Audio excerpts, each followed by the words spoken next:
мен өзім кесibim адабиятчы, бирок ошого карабастан биз коомдук илимдер болгондон кийин бири-бирибиз менен тыгыз байланышта окуп турушубуз керек да.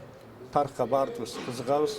Мына Ташым Кененсариевдин өзгөчө мага кызыккан проблемам бул кыргыз мамлекеттүүлүгүнүн түптөлүшү, ошонун калыптанышы жана өнүгүшү жөнүндөгү эмгектери болуп эсептелет. Экинчи,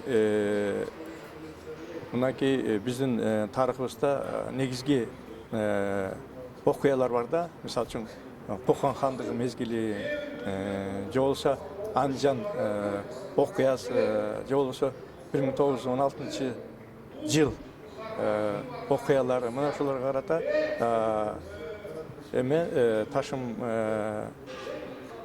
Кененсариев өзүнүн оюн ачык, так, жымсалдабай архивдин негизинде жазат да.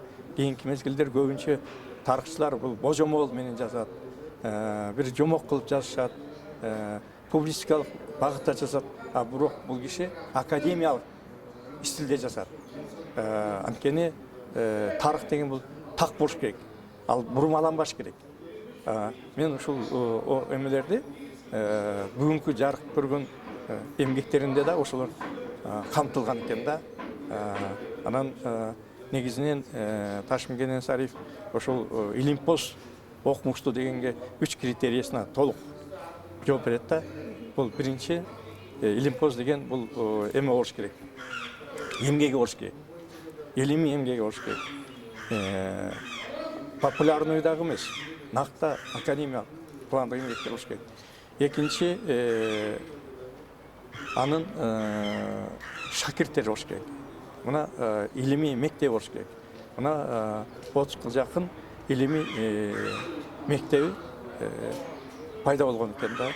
Бул экинчи. Анан үчүнчү, мына эл аралык конференцияларда өзүнүн ошол проблемаларын жайылтып туруш керек да.